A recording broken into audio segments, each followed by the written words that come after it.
It is once again that time of the year where NXT tries to rise above the West. Despite the fact this year more than ever, you might as well say they are simulated. And it's not during WrestleMania week, but it is their time to truly try and show that they can stand and deliver. And this is simply predicting NXT Stand and Deliver. Welcome to the discussion. Let's do this. Hello, everybody, and welcome back once again to the Simply Reliable Studios. This is Men's Brandon for another rousing edition of Simply Predicting Anything But you know what this is. For I am the Simple Man of the Simple Brand, the voice of the for a grateful for all things professional wrestling. Damn it. And my name is Noel Foster, and thank you all for tuning in, whether live or on demand. Please like, subscribe, comment, and tell a friend. And if you want to dictate the conversation, super chat or PayPal the passions is as simple as that. If you are part of the NXT League or want to be part of it, of course, your opinions matter too. Let them be known in the chat as we go through the matches tonight. And also, of course, you want to be part of the league, be sure to fill out the Petition League's form. It will be available, of course, after the stream concludes in the comment section down below of each of the channels you are seeing this on, as well as, of course, my social media and the community tab on my YouTube. Without further ado, let's go ahead and introduce tonight's wonderful panel. First and foremost, he represents this brand more than anyone else that I know in the existence of this brand becoming what it is today. Damn it. And again, I don't, put against him, but like I said, there was a peak and then there's this. But it's always good to have the CEO of Casting Studios and honestly one of the brainchilds behind SR Studios 2024, the Renegade of Wrestling, JJ Williams. JJ, how are you this fight evening? Looking forward possibly to your NXT Stand and Delivering on YouTube for free in St. Louis. First of all, I'm doing well. Good to be seen as always. I love how you give me credit still for this being my NXT when, while I definitely still claim this NXT, despite you forever claiming not your NXT. Damn it. I haven't watched an episode of NXT television, I think, all year long. At least not since we did the New Year's Evil watch-along. So, And if I have, it's been few and far between. So I am going in here blind as a bat. Shout out to Batty for wrestling. Follow her. Keep plug, but also I agree. But yeah, I mean, if there's one day a year where my brand always shows up and shows out, and as much as you dislike them, you can admit it, it's this night, Stand and Deliver. All right. Well, we'll see if it's Stand Deliver is better than the song that used to be in Burnout Paradise. And I make the video game reference for our fellow gamer here on the panel who likes to play TMNT and sometimes 4,000 Manhole cover. But it's always good to have Simply Predicting regular Charles Schultz, a.k.a. the permanent avatar man, it seems. Charles, how you feeling about NXT Stand Deliver this weekend? One, I feel good, and also, damn it, Noah. It'll follow you for the rest of your life, bro. I know I will. I know it will. But also, I cannot wait for that. I can wait to watch Stand Delivered on YouTube, which I hope it might be a permanent thing, please. That's all I ask. I'm about to say, geez, I wonder why that's a friggin' statement. All right. Simple enough. Well, either way, I'm sure they will serve you well this Saturday. Speaking of serving you great content or always wondering what's on the menu or providing you what's on the menu, this is a very rare occasion because it's not AEW. But please welcome a regular here that has really progressed in professionalism and has really guided the strength and evolution of the Simple Album Studios. And it's a great friend, one of our fellow friends, the Canadian Connection. It's great to have Nick here tonight, and shout out to Mrs. Ferrantes as well. Mr. Nick Ferrantes. Nick, how are you this evening? Welcome to Simply Predicting NXT Stand Deliver. What brings you here tonight? How you feeling about the show this weekend? First, thank you for having me. I do not watch NXT, but I'm gonna give it a shot because, and you know, you're talking so much of professionalism. I'm gonna give it a shot because one of my all-time favorite wrestlers is on this card. Yeah, like honestly, you know, Joe Hendry is just a great name, and he's just he appears. Joe Hendry. It's something about Joe Hendry that just gets me every time. I don't know what it is. What'd you say, Hendry? It's Joe Hendry. Stop that! You're not trying to overkill. Yeah, I love how professionalism, huh, Nick? Huh? Professionalism, my ass. You came on the show specifically because Joe Hendry just annoying Noah. I love it. And I can't scroll to stop the producer, man, because for some reason I can't scroll through the damn Well, Noah, welcome for a land of crazy, my friend. Yeah, you gotta deal with 3 people. It's gonna drive you nuts.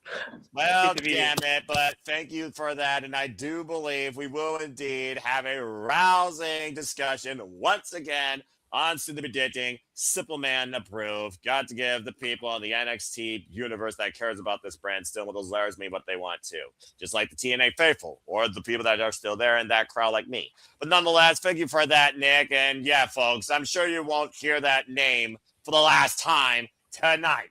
And of course, that will be our main event, but we also have much more before that. So I will say this again, it definitely is not my NXT. I've already claimed that verbatim like a gospel itself. Considering what's happening this weekend, it seems kind of polite to say that. But I will say this, the card looked promising. And after what I saw, courtesy of WWE Matches on YouTube, subscribe today to that channel, folks, to save you plenty of my subscription services and keep up with WWE content without all the advertising bullshit. Thank me later. There definitely is some good content here, despite the fact they got that tramp stamp sexy red back on here again. Show grade down by 1. I definitely am looking forward to some of the matches here. So without further ado, To The Predicting community, analysts, enthusiasts, NXT followers galore, and sexy red haters like I as well. Let's get right into it. So again, folks, this is NXT's magnum opus for the calendar year. This is their grand stage. This is NXT Stand and Deliver. It comes to us this year from the archway of the professional wrestling business, in my opinion. St. Louis, Missouri, that is so rich in professional wrestling history. And it will be, again, for free this weekend. It starts 7 p.m. Eastern Standard Time on their YouTube channel. That is the WWE NXT YouTube channel, exclusively here in the States. But if you are international or Canadian, it will be, of course, Netflix International. And again, we will be going live, of course, for the show, probably about 7:45, if I had to guess, ahead of everything else that's going to ensue this weekend. Of course, also following all other stuff happening on Saturday. And we have, it looks like, after looking at the latest announcements from Robert Stone, a total of 6 matches. Let's go ahead and get right into the shebang. And about to say, Dwayne Atkinson, good to see you in the chat. And damn it, he's on the bandwagon too. And, well, even if you're in Las Vegas and you're drunk, even in the red light district, you're probably right. Let's go ahead and move on from there. Sexy red. The less you know about her, the better. Let's go ahead and move on from there. I don't think Seth Rogen even knows who Sexy Red is, and he survived the night of the Pineapple Express. That's the only movie reference you're getting tonight. Let's go ahead and get into this card. First and foremost, we have this ship. I do not care about this match. I have little no interest in this match, but it still is a match. Vanity Product defends the NXT Tag Team Championships against Los Americanos. You all might remember them at one point in the past life as Tyler Bate, Pete Dunne, and I believe Ludwig Kaiser, but that's a whole different conversation. JJ, shut the fuck up or I'll cancel you off this stream. Vanity Product came from Evolve and took the Tag Team Championships from Dark State, where now they no longer sit in the dark. They sit a Rainbow Bright rip-off Vogue era teen pop sensation, rip-off boy band group you would think from this shot alone. Nonetheless, these two men are defending the titles now against Los Americanos, basically events that happened this past Tuesday on NXT with that faction I give 2 shits about called The Birthright.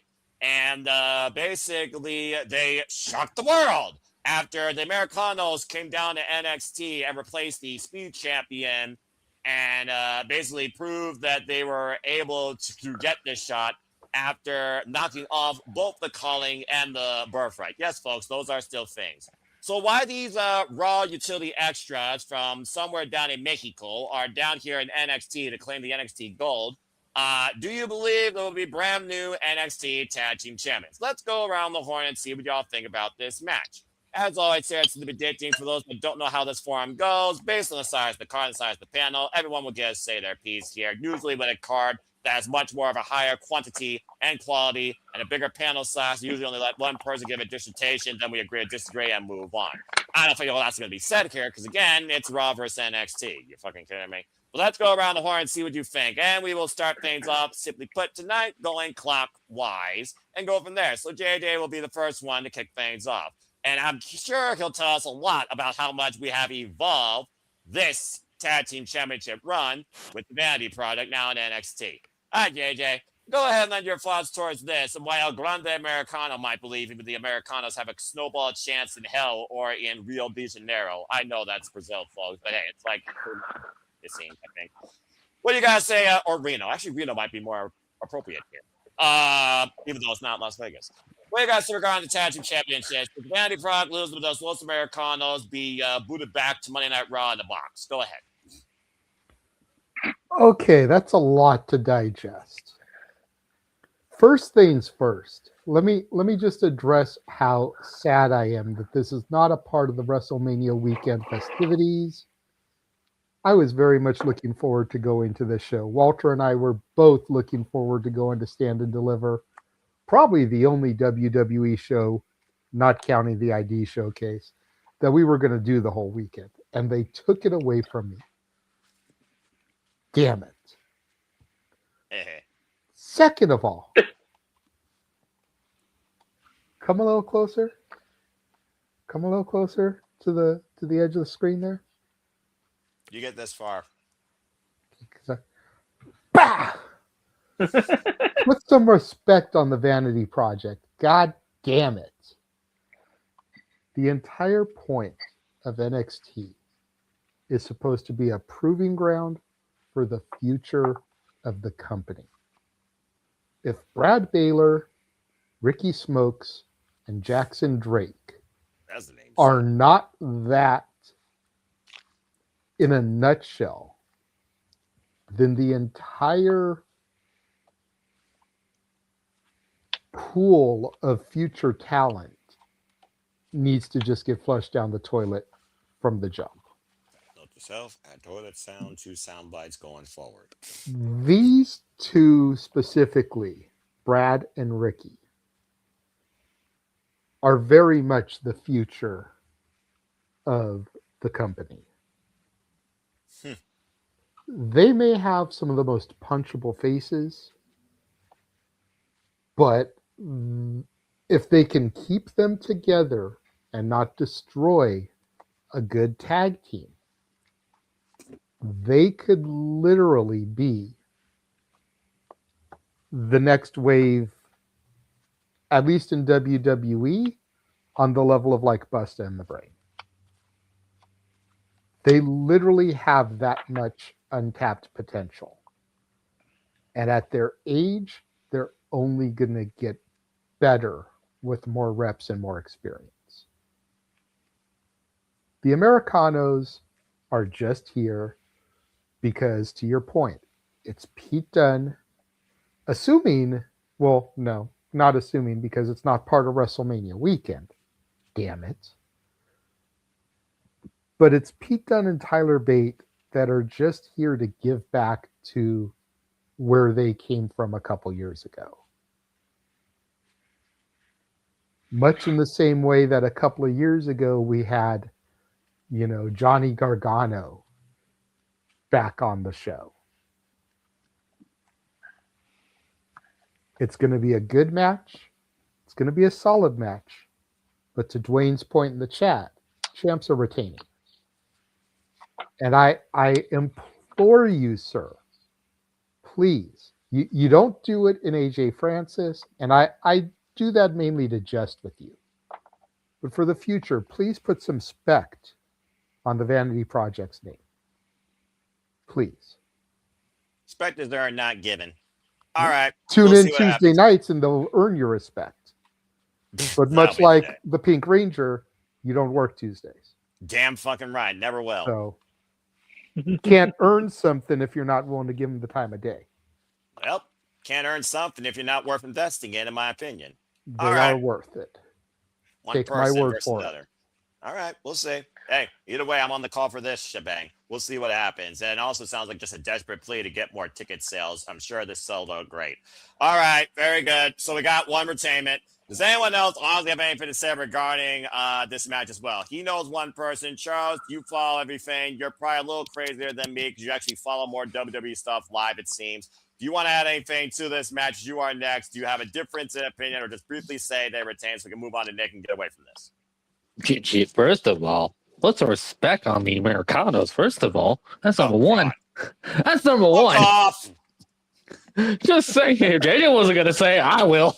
The fact of the matter that you guys are holding this in a higher regard right now with an echelon of tag team wrestling and WWE in the same sense, where no one gives two shits about the Raw and SmackDown tag team division, their championships, is saying something.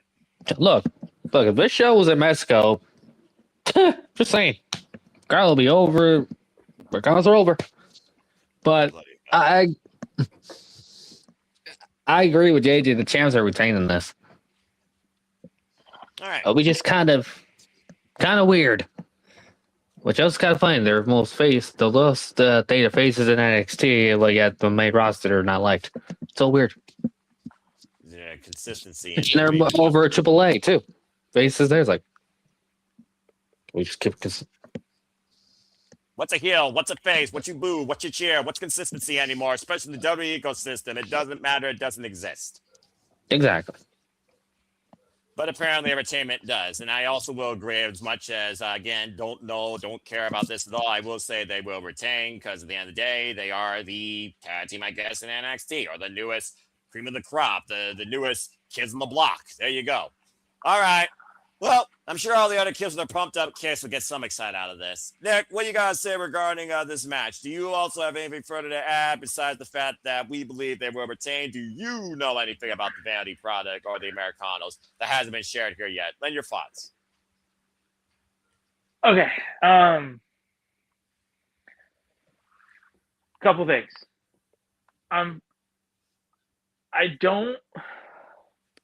Okay, this is going to be a thing. I understand. Okay, well, I don't understand because maybe I don't watch the product. So, I hope if people are watching, if I say anything that is wrong, I hope people reach out and correct me. I get the Americanos gimmick. I get it. I don't understand why we're keeping, just in general, why we're keeping two wrestlers like Pete Dunne and Tyler Bate in masks. Like they're so much better than this. So that's one thing, and I'm just like, dude, the Bruiserweight, and again, it was a different era of NXT, but Tyler Bate and Trent Seven, weren't they Mustache Mountain? Mm-hmm. Back in the day? Absolutely correct. And Tyler Bate was a stud. The Bruiserweight, like that whole gimmick, like that was, he had those bangers with him and Walter back in the day. Like I don't understand why this gimmick is still a thing. I don't understand why they're all in, why this faction is on NXT when you're trying to do something, or we should be forwarding the story, and again, correct me if they haven't forwarded it, but we should be forwarding the story of the whole, the Spider-Man meme. Like, shouldn't we be forwarding that? Like, I don't understand why they're metal.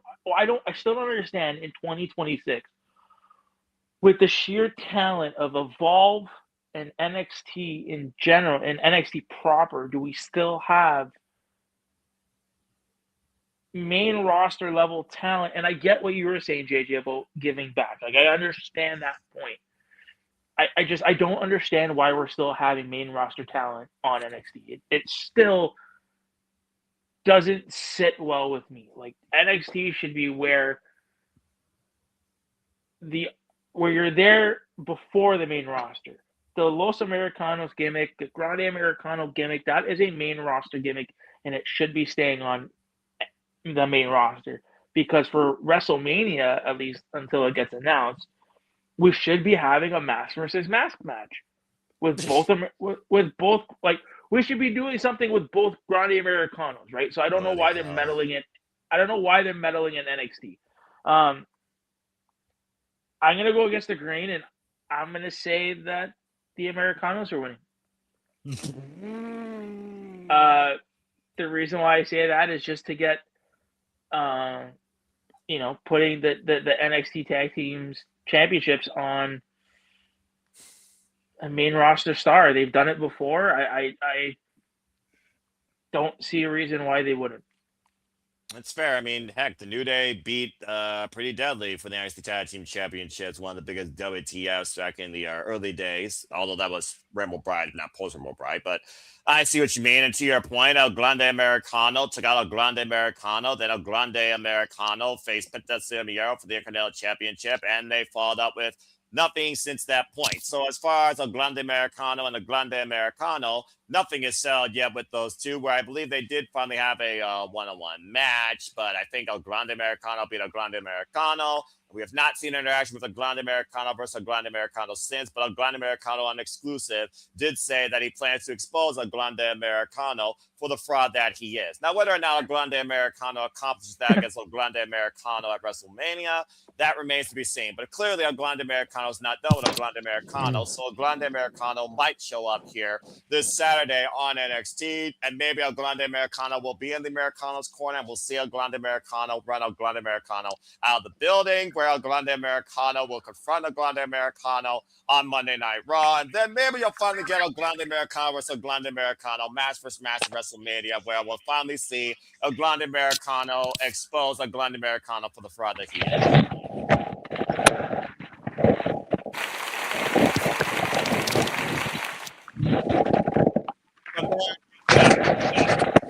And one for a change, and I see Charles has his hand up. Charles, what you got to say real quick? So I'm just gonna say this bluntly: that match versus match is probably not gonna happen at WrestleMania. They're gonna do that in AAA. It makes more logical sense that's in AAA because when you got that crowd alone, plus the historical thing in Mexico and everything else, they're gonna do it in AAA. But what does Grande Americano have to do with AAA lore?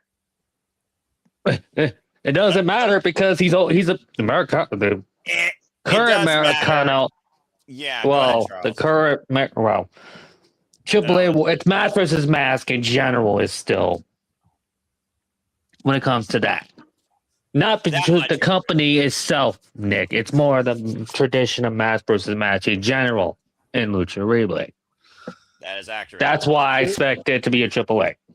There's that, and there's the fact that the entire gimmick stemmed from Chad Gable encountering a dodgy guy in an alley, giving him a bag with a luchador mask. So the entire gimmick stemmed from the lucha culture. Yeah.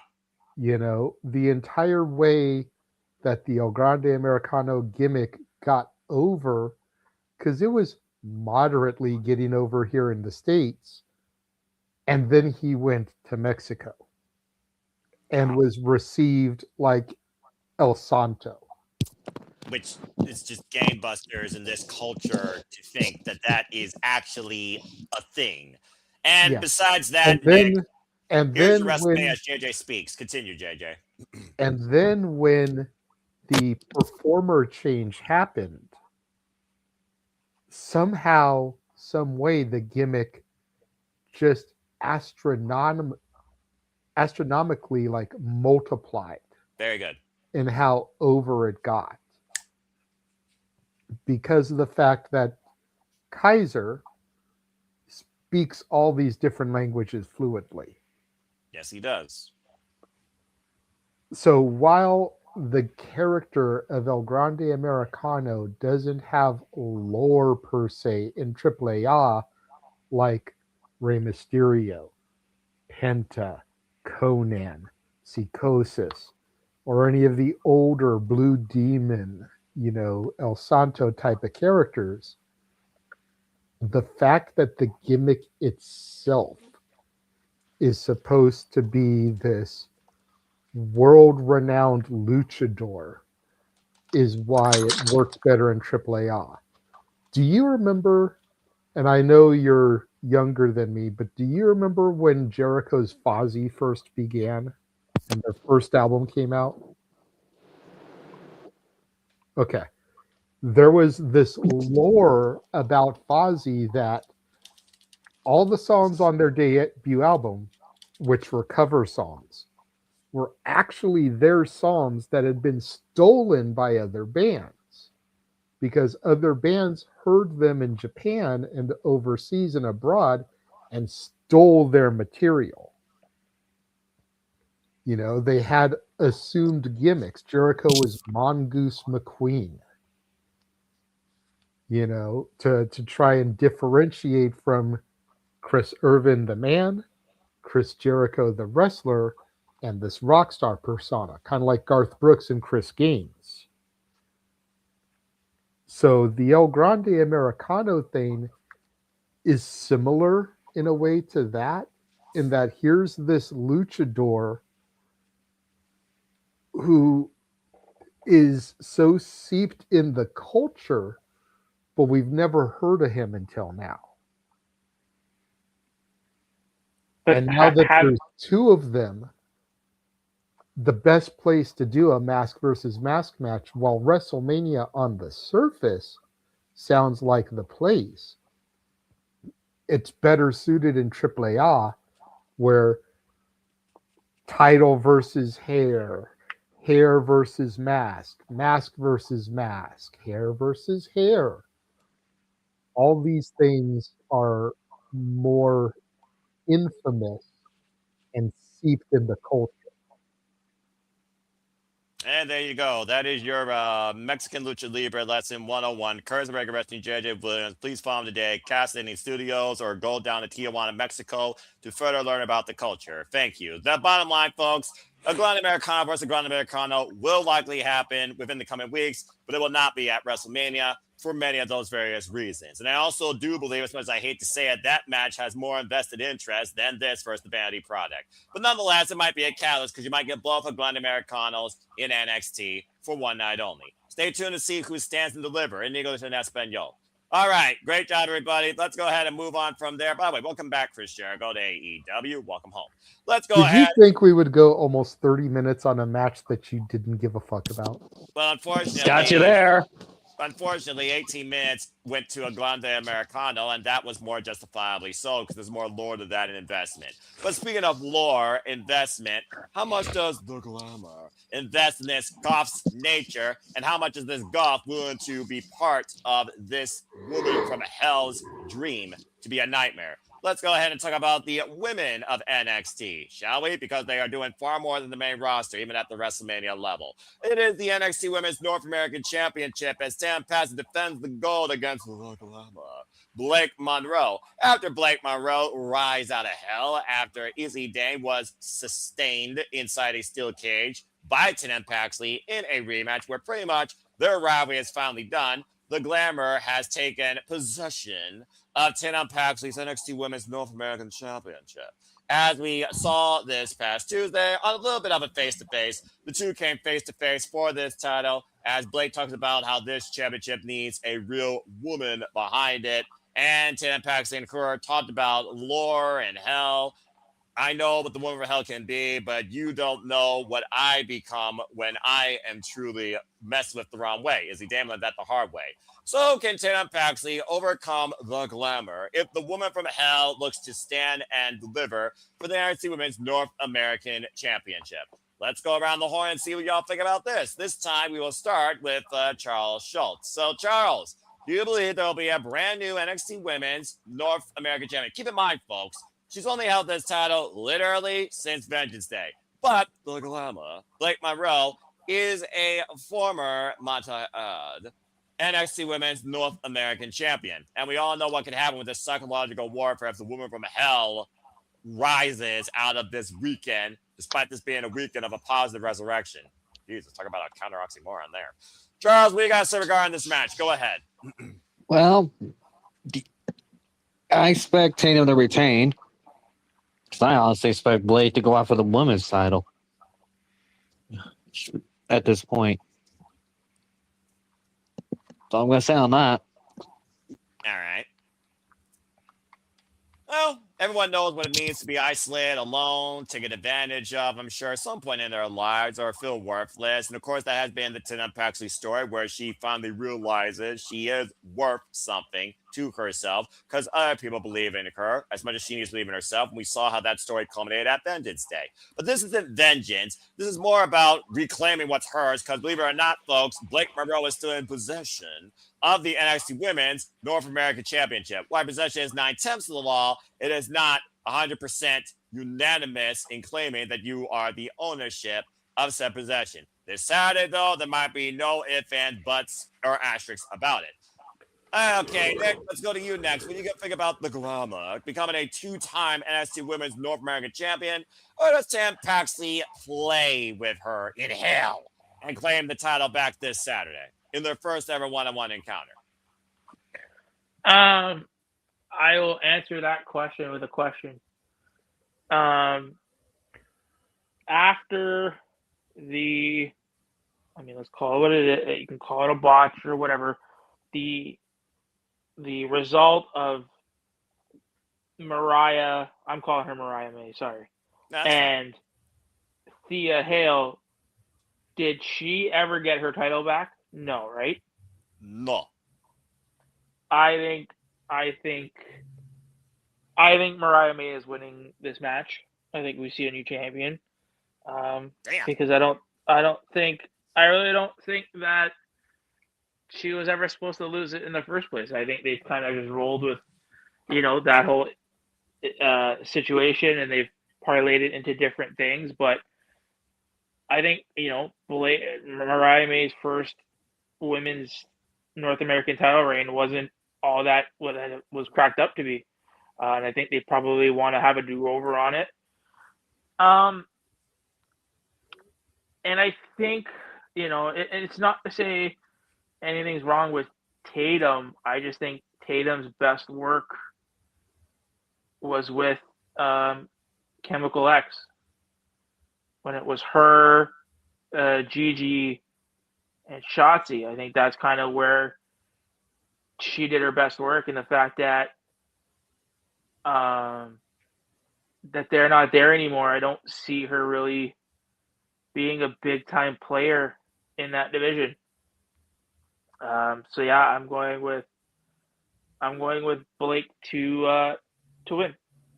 All right, fair enough. And of course, if she wins, she will become a two-time NXT Women's North American Champion. Of course, the history of the NXT Women's North American Championship this last calendar year alone, how ironic, by the way, where we saw a new champion crown, of course, here at Stand Deliver last year, and that will go into some long-term storytelling with one of the other prolific women's matches here, where one of them could literally wipe out, and this could be their last stand, it seems, to stand out or literally be stand aside forevermore.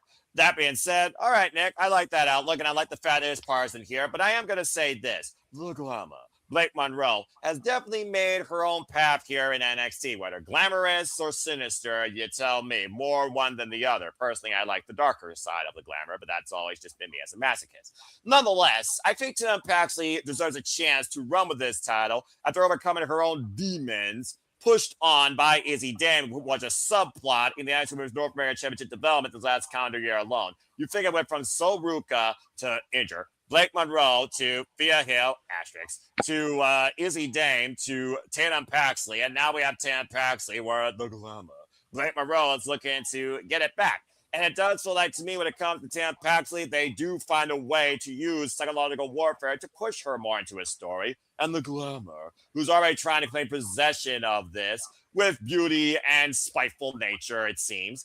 this could definitely lead to a very unique feud for the time being with these two. I do think that Oklahoma deserves a chance to go out to the NXT Women's Championship, but I just don't think they want to push her there. And after what I seen this past Tuesday, there's definitely someone far more deserving, I think, of holding that title right now in NXT. And I'll talk more about that later. But that being said, I got Tam Paxley retaining.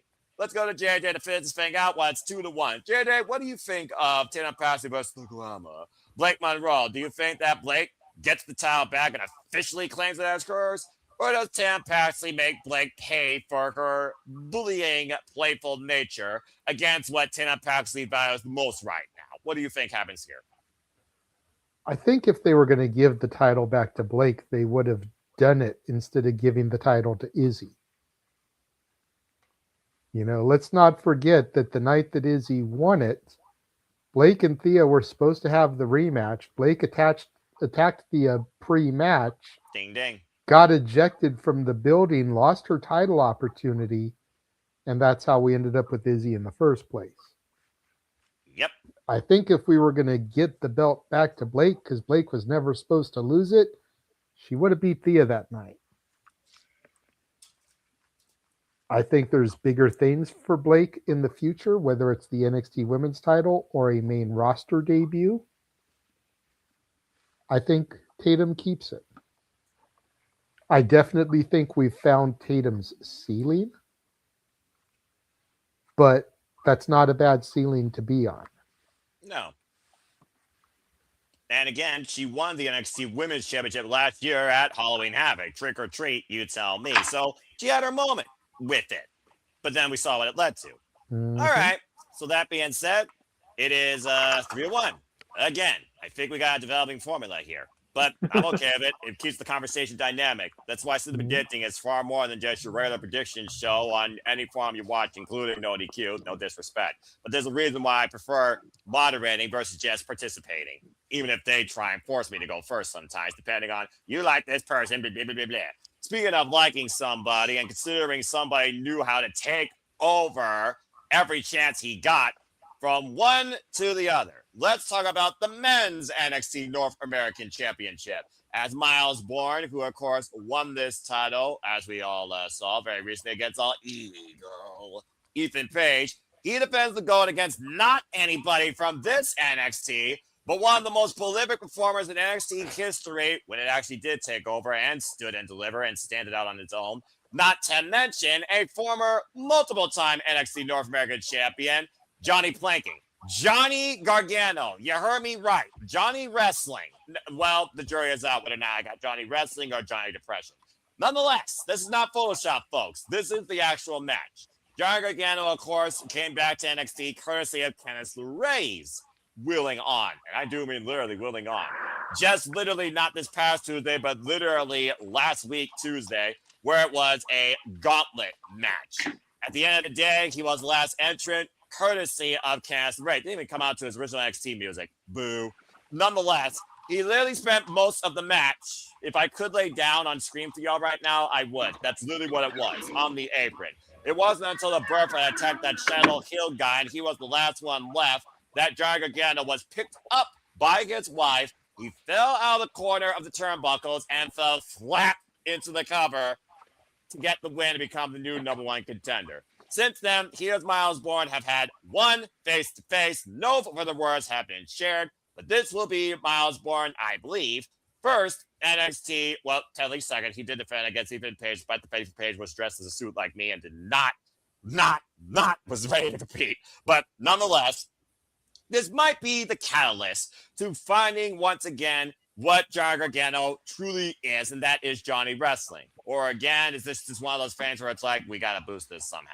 Regardless, it's Myles Borne versus Johnny Gargano for the first time ever. Two men that are prolific NXT across generations. The black and gold versus the black and chrome. But is this Johnny Gargano? Is this Johnny Wrestling? Is this Johnny Takeover? Or is this Johnny Depression mid-main roster utility player who hasn't done nothing but sulk since another guy, Shadow, told his story, and he's already in a much happier light at All Elite Wrestling. Go check out his close-up, by the way, with Nate Paquette.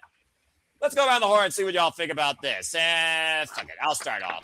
Yeah, I don't think Myles Borne's losing here. With all due respect to Johnny Gargano, I have not seen Johnny wrestling since insert A here. Last time he fought was going to be Johnny wrestling, well, the family squashed him in less than 2 minutes. And I think we all know who's taking over WWE right now when I put those two names in the same sentence. Regardless, I think this could be a great moment to further the stock of this championship, but also further the stock of Myles Borne, who's really tried to break out on his own since leaving the no quarter catch crew. And I think Myles Borne deserves a chance at this. If Myles Borne was able to work as hard as he did to figure out what he needed to do to beat Oliver Page, who was, let's call it what it is, the most prolific NXT North American champion since the days of the Black and Gold, damn it, then Myles Borne getting a marquee win over a man that literally was a freaking standard bearer for these letters and this title in the bygone era is huge stock for him. So I do have Myles Borne retaining. Let's go around the horn and see what you all think. We're going to go counterclockwise this time. We'll start with Nick. Nick, what do you think about this? Johnny Blank versus Myles Borne for the NXT North American Championship. What do you got to say, and who do you got winning? Okay, so I'll try to be quick. Myles Borne looks like a younger version of Randy. Like his look. You're probably not the first one to say that, though, to be fair. He's not. I do agree about that, JJ. Continue. I understand and I see, I get the storyline of Johnny and him being down and upset because his tag team partner left. I get the story. I think it's fucking dumb because Johnny Gargano is a way better wrestler than this. And should be treated as such. So the fact that we're doing this moping, sad Baron Corbin gimmick with Johnny Gargano, I don't like it because he's better than that. We know that he can be better than that. I mean, fuck it. I got Johnny winning. I'm so glad you're sticking to your stick. I'm proud of you. Good luck, bro. I expect your score to be 0 by the end of this if you do choose to do the form. Welcome to the NXT League if you decide to join. Who knows? Like, Johnny could win this title and then he can suddenly be happy Johnny. It can kind of turn his character into a different way. The way. I see what the you way. Did. See what I did? Yeah, I mean, I have Johnny winning. All right, fair enough. I admire the optimism. That means it's 1-1. All right, let's go to Charles next here. Charles, Johnny Blank has not really had a moment of fame with the letters NXT in the same name. Since Shawn Michaels brought him down, he beat Grayson Waller, that Aussie wannabe, of course, wanting to be his own Big G. But we all know the story behind that. Shout out to the Big Baller and Mrs. G as well. Hope they're doing well. And honestly, that was the last time he did stood and deliver. Ironically enough. Or was it No Mercy? I can't remember. Either way, he did stand deliver with NXT in the name. But could this be the thing that gets him out of his funk in loss or defeat? That might be the more prolific, hopeful story here, it seems. But do you have a new NXT North American champion? Or does Myles Borne retain? I don't know what to think, honestly. The fact that I was not prepared for Johnny Gargano to show back up in NXT, it's hilarious. No, and also he literally did a whole ass Twitch stream, which is just laying down, just like first. What? Yes, that's legit happened. Oh my gosh. Hey, Johnny's dedicated. Wait, so he did a Twitch stream and people paid? No. Literally, the first thing they saw was him just what he's been doing on TV for the entire thing. How long do you plank to the point your body shuts down? You're not sleeping, though. I mean, he's laying place down. He's literally doing that thing, laying down the whole time. Oh my god. We can say what we want about the thing, but give Johnny credit. He's dedicated to it. He's dedicated. He's making it entertaining for no reason. You're getting paid at the end of the day, so mad respect. Continue. What the fuck? The more you know, folks, and no surprise today. God. But literally, I expect to see Johnny wrestling out of this. I do. As far who wins, I usually never bet against Johnny Gargano when it comes to North American title matches before. I've always won every single time. Nah. But I want to be wrong for once. I'm going with Myles more than retain. Because I see Myles just got a title. I see him holding for a bit longer and see who the. Because it might tie into what they might do for the after the women's in the main event. I'll get more on that later. Well, I'm sure we Hint, all will. hint. Like I said, the reason I saved the last 3 matches like I did. All right, so that being said, we got a retainment. So 2-1. Well, JJ, to that point, Johnny Wrestling, Johnny Gargano, former Johnny NXT and former Johnny Takeover. He is a former, and the word of the day for this match is former. He is a former 3-time NXT North American champion. The last time he, of course, held it was about 163 days. He, of course, beat Damian Priest and Leon Ruff in a triple threat at NXT TakeOver War Games Pandemic 2020 and lost it to the colossal Bronson Reed inside a steel cage. It was also, of course, during this time that Johnny Gargano, he did it the Gargano way. And honestly, I might take the Gargano way to actually beat Myles Borne here, whether he sees clearly or whether or not he hears him soundly. Nonetheless, 2 retainments, 1 change. What do you think about this? You got Myles Borne retaining.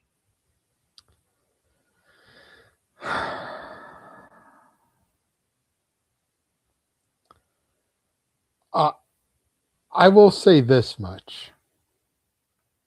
Anyone can see the road that they walk on is paved in gold. And it's always summer. They'll never get cold. They'll never get hungry. They'll never get old and gray. But where were they going without ever knowing the way? Charles gets it. Damn straight I do. When did this become a poetry slam? Anyway, continue. So I thought that Sad Corbin was half of the tag team champions in MLW now. Why are we getting that rehash? I'm about to say Bishop Dyer to your point, and you would be correct with the skyscrapers with another man that never got this title but should have. Damn it! Especially after his match with Keith Lee at NXT TakeOver Portland, where I thought it was going to be his crowning moment. Damn it! Of course, the former Dominic Dijakovic. Continue. My NXT. But yeah, I've got Myles here. They're going to push Myles to the moon, especially considering who his woman is over on the main roster. Myles for the dub.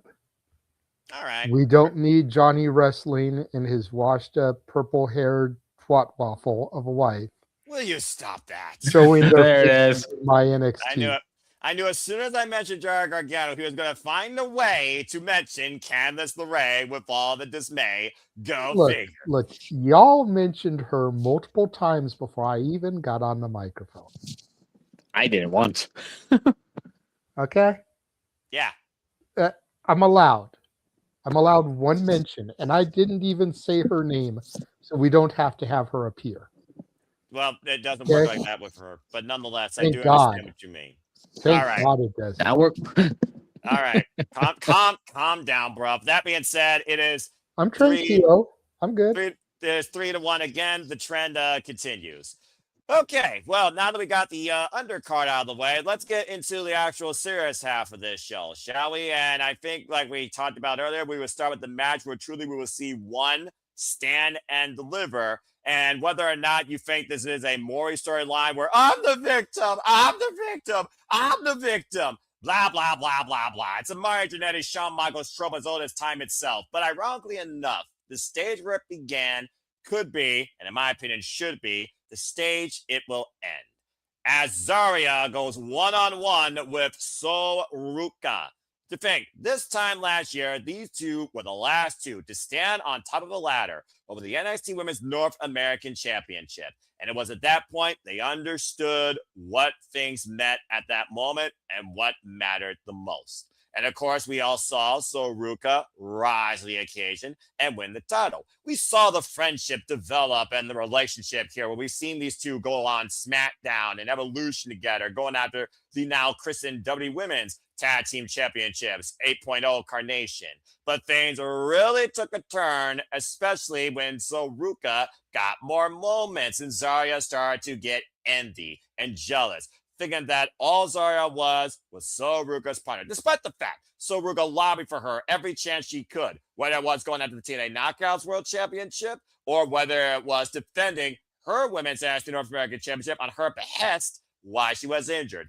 Tensions finally hit a breaking point more than anything else as we saw Zaria snap and cost Ruca against Jayne for the NXT Women's Championship in less than 2 minutes. Following week, Zaria had a more prolific match against Jayne, and Ruca snatched her soul. Since then, these two have been at each other's throats, quite literally. We even saw these two involved in a triple threat match against Jayne for the NXT Women's Championship, and both these two women cost each other where Jayne was able to escape. I pray to God the same thing doesn't happen here.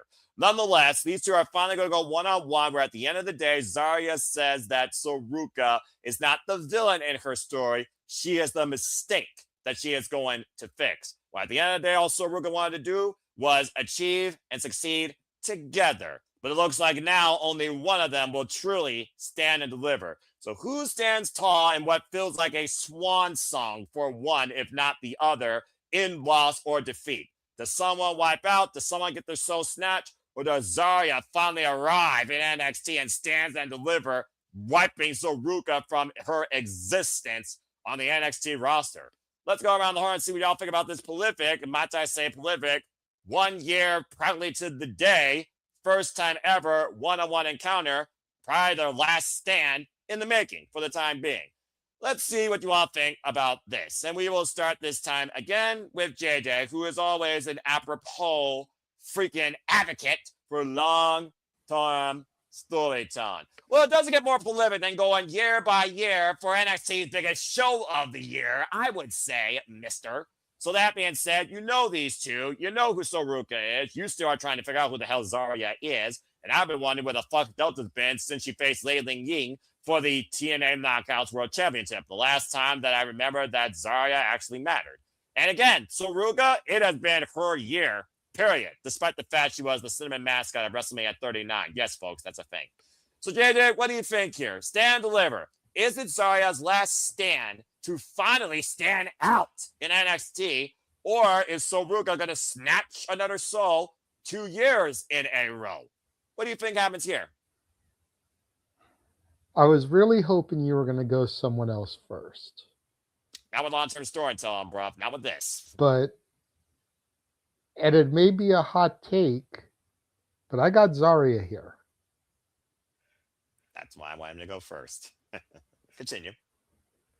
I got Zaria here for one very important reason. And we kind of talked a little bit about this. I forget if it was during the meeting that we had this past Tuesday or if it was actually on Shenanigans. But Ruca is the only active NXT talent that is booked for WWE World in Vegas. That leads me to believe that she will probably debut on the Raw after Mania.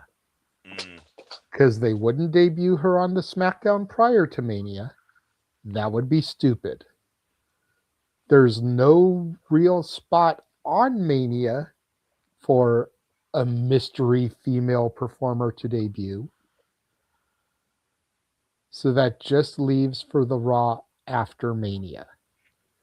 And why would there only be one active NXT talent at the World unless she was going to get the call? And the time-honored tradition in wrestling is you don't leave with your arm in the air, you leave on your back. So I think that Zaria gets the dub here. And Soul surfs off into the sunset underneath that full moon on a monster wave to Raw. All And right. I think that maybe whoever wins the IC title match between AJ and Becky will hold an open challenge on Raw, and that's where Soul will debut. I like that take. Considering that Saruka has beaten Bailey last year at Saturday's main event, was part of the final three at the Royal Rumble, and has more politically been surfing a wave of momentum across all three brands and into the WWE Universe's hearts and their peaceful mindsets, to say the least.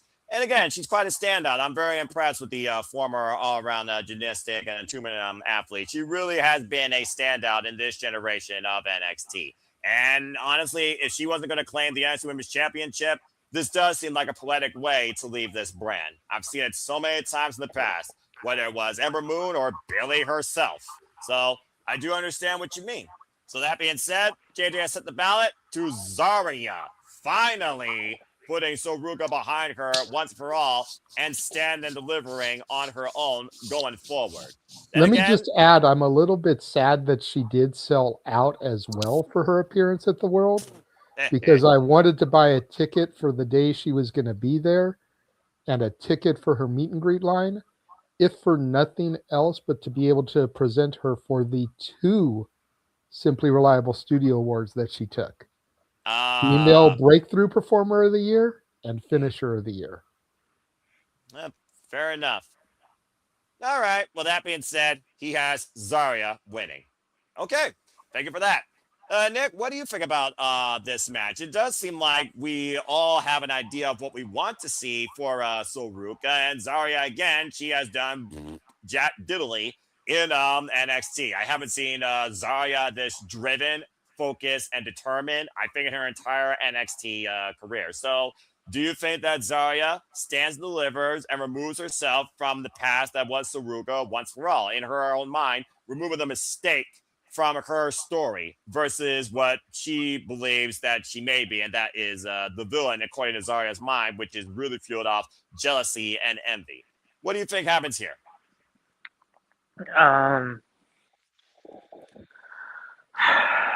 I think I agree with JJ in the fact that Zaria wins. I can see Sol Ruca getting a call up. But I can also, like, I don't know, it's weird because I can also see, like, Sol Ruca hasn't held the NXT Women's Championship. Nope. So I mean, like,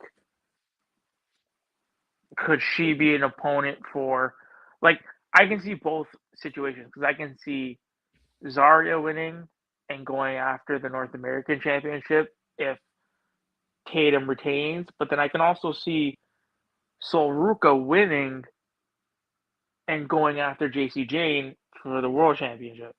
I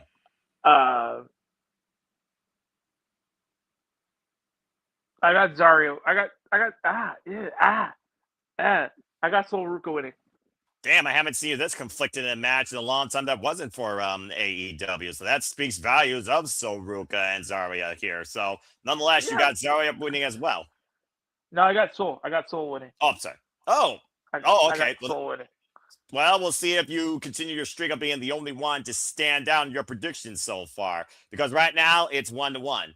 Charles, what do you think about this? Do you think that Soruka was never meant to get the NXT Women's Championship? Considering this year alone, she has had technically 2 chances. And we all know she has that main roster appeal.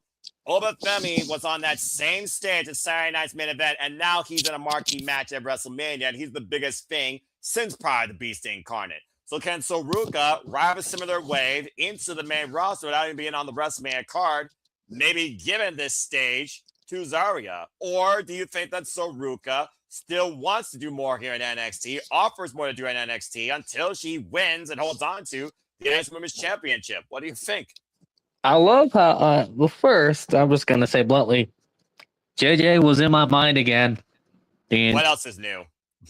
I was literally going with Zaria because of the same reasons as JJ mentioned. Literally, word for word. Just creepy. But yeah, Zaria's winning this. So Ruca's going to Raw. Simple as that. Okay. The JJ pretty much wound up the same speech I was going to go on. And I swear you two share one brain, and it's ridiculous. All right, so we got a Zaria, a Ruca.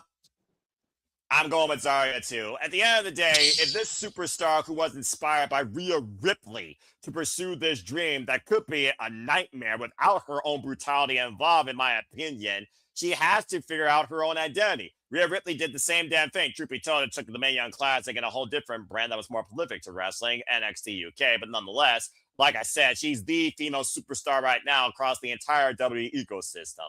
But nonetheless, if Zaria wants to reach similar heights and she has the wrestling acumen, the build, and a violent looking dynamic where I think she could do that, we've kind of seen more of her personality as of late, it seems, as well, then she has to win here. This is a statement stage where you either sink or swim.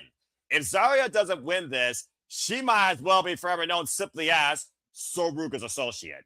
It's do or die for Zaria, in my opinion. There's no other way I could look at it. I don't need to see the Smosh disqualification finish. You're not going to get a bigger chance to make a statement in NXT than stand delivered, whether for free or pay on demand on a pay-per-view service. And this is Zaria's first big chance at this point in the biggest story of her young WWE career against someone that truly has come to know her better than anybody. So if anyone's going to push Zaria forward, then Ruca is the right person to do that. And how you do that? You somehow beat her at Stand and Deliver, and you send her on her way. So I got Zaria winning as well. So once again, Nick keeps the trend going. It is still 3-1 in every match. But Zaria for the win, and Ruca, all the best to the main roster. WWE, don't fuck it up.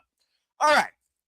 With that being said, talking about the women of NXT, and again, talking about the cause and effect of the women's championships. We talked about the actual mid women's championship. Let's talk about the championship.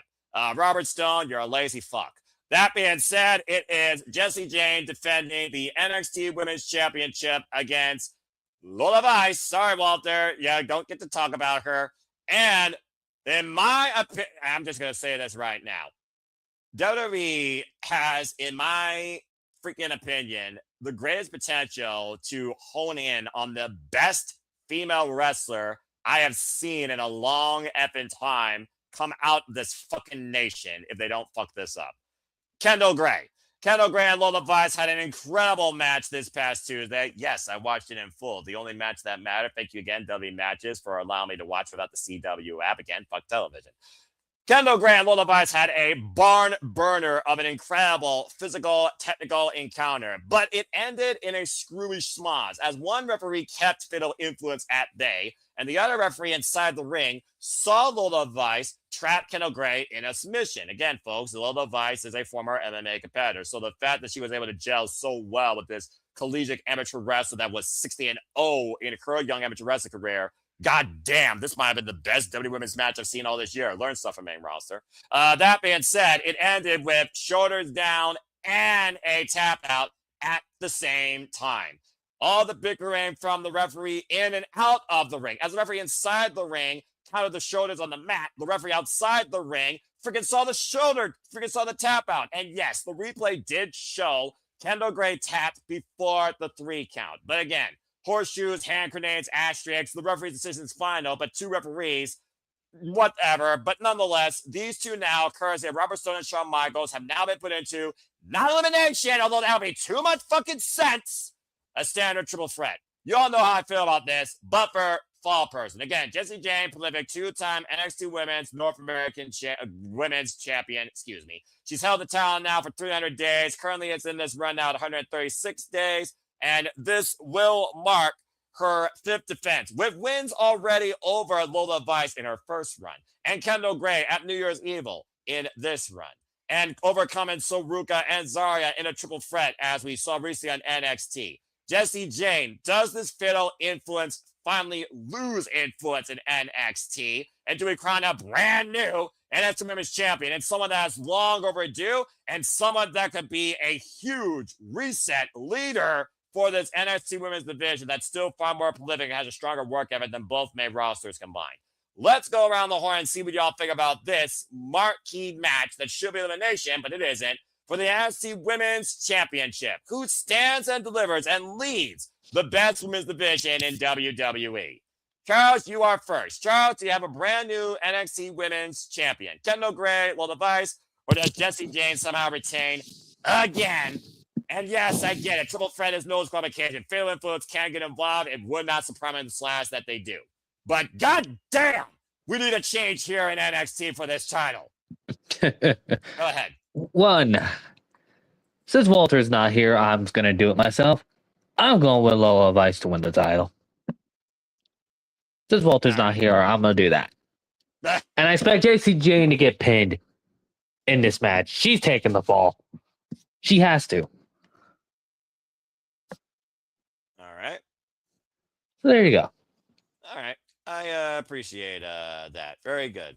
Okay, that being said, we got one new champion. He picked Walter Mamacita, his original Mamacita. For those that follow the Rage of Wrestling, subscribe today, as long as we have here Lola Vice. And again, it was last year at Heatwave, or No Mercy, excuse me, for her family. She had her chance. Lost when Laney rejoined Fatal Influence. So we got one title change for Lola Vice. I'm just going to say this right now. Since I saw Kendal Gray at the Iron Survivor Challenge last year, freaking win in a barn burner buzzer beater with the freaking Shades of Grey out of nowhere, Kendal Gray has all the potential in the world right now to be what Chad Gable should have been in the bygone life before he became a Grande Americano. Shut the fuck up. That being said, I want to see Kendal Gray absolutely succeed and take Jacy Jayne off her throne. I want to see her and Lola Vice win it back one-on-one to see who truly holds the gold, or if Lola Vice is going to be adios for the NXT Women's roster as well. You talk about people stand delivering maybe for the final time. Lola Vice, I'm pretty sure it's been in NXT as long as Ruca. So you might get more than one, I'm just saying. And she's been more prolific at AAA. Let's forget, she's the current AAA Mixed Tag Team Champion. But I'm actually going with Kendal Gray. I think there's a reason why John Cena picked her for the future for a reason. There's also a reason why she vacated the Evolve Women's Championship. She is far way too good above and beyond both of those. And she hasn't even been in the WWE ecosystem for a full damn fucking year yet. I'm all in on Kendal Gray taking NXT to the gray zone. I got Kendal Gray winning. Because the last time I didn't pick her, it fucked me. Kendal Gray for the win. And I know now we're going to break the statistics here because it's not going to be 3-1. It might be 1-2-1, 2-1-1, or 1-1-2. So let's find out. Honestly, it could be, it has to be one of those things because there's 4 people here. Nick, your thoughts on the NXT Women's Championship. Does Jacy Jayne somehow find a way to retain once again, where she became not a second wheel, she became the face of NXT after beating Stephanie Valkyrie in a WTF moment? So, nonetheless, she has been the face of NXT basically for the last calendar year. And I'll give credit credit's due. She's done a pretty damn good job, I have to say. And bringing up Hendry and freaking Laney Reed, who is also a newer face in the scene, it seems like all women have benefited to a degree. But what do you think, Nick? Is this Jacy Jayne's last chance to be the fatal influence for NXT's women's division to get a kick in the ass? Do you have a new champion? Do you have Jacy Jayne still holding on to the gold? I got Jacy Jayne retaining. Damn it. Continue. Yeah,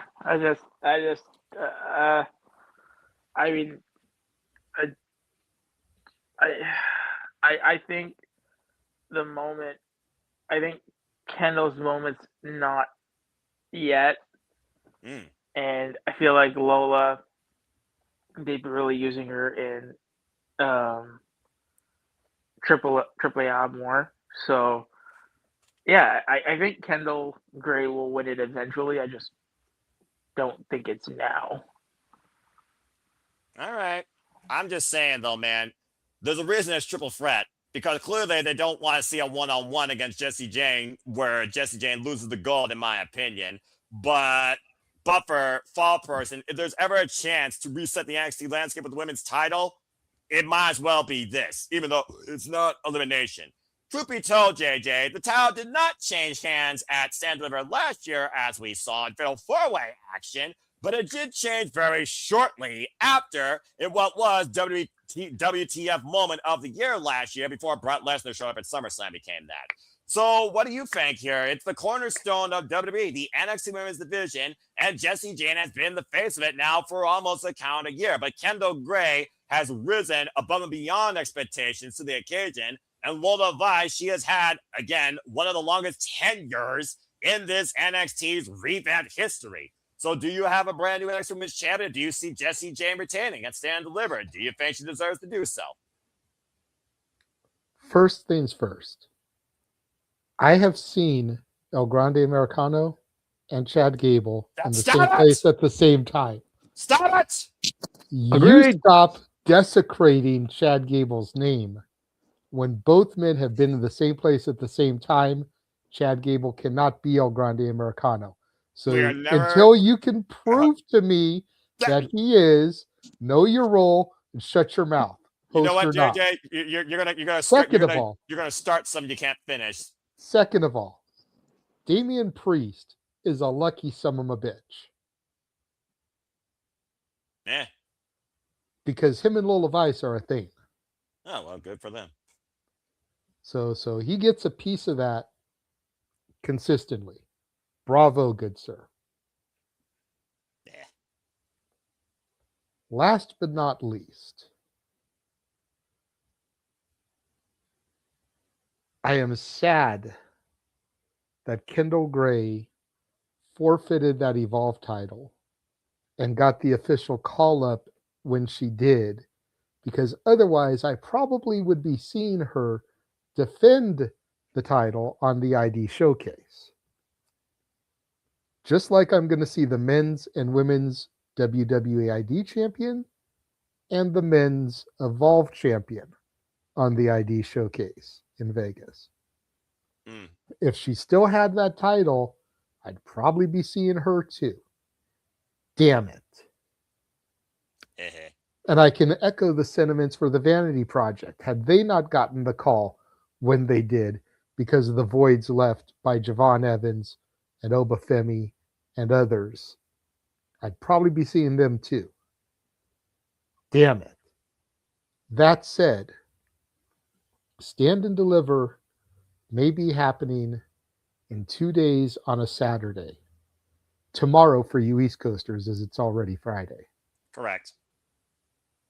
But come April 8th will be one of the best Wednesdays of all time, as both your current reigning and defending speed champion, Ren Sinclair, will be joined by the new NXT Women's Champion, Kendal Gray. Yeah! He agrees with me for once. I can't fucking believe it. Again, WWE, you got the best wrestler you built in a long fucking time that I can remember for the women. Don't fuck this up. She has all the potential right now to be one of the best women I've seen ever friggin' wrestle. She's amazing. Kendal Gray, if they don't fuck her up, has the potential to be the female Kurt Angle. Thank you. Accurate. All right. That being said, we're all and think about the rookie year that Kurt Angle had. You know, from when he debuted at Survivor Series 99 against Sean Stasiak, meat back then, to becoming European champion, Intercontinental champion, Eurocontinental champion, and WWE champion in his rookie year. Kendal Gray has already been the Evolve champion. 150 days. And before her rookie year in the company is over, could become NXT Women's Champion. Phenomenal. And she's only 24 years old. Yeah. Whereas Kurt was already in his late 20s, pushing his 30s when he debuted. And she's been amateur wrestling since she was 13. Against men, even. All right. Well, that being said, 2 Kendals, 1 Lola, and Dick. I forgot what Nick said. Nick said Jacy retained somehow. Bleh. And again, she's already beaten. I knew you were gonna pop. I knew you were gonna pop at the fact that we agreed. so I had to give you some shit beforehand. Fair enough. The yin and the yang. She's already got wins over Last Legend, Kylie Armstrong, Lainey Reed, Wendy Chu, Carmen Petrovic, just to name a few prolific names in her young career, to your point.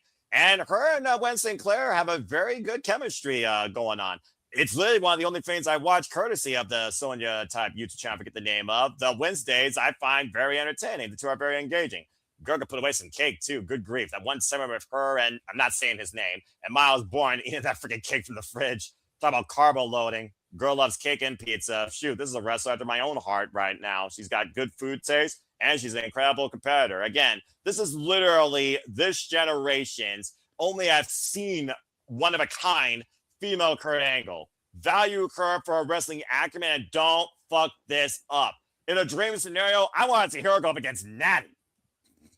Yeah, as much as I love Chaotic Coffee Adventures by my girl and the former North American champion, Thea Hale, I look forward to the Wednesday reels almost as much, if not more.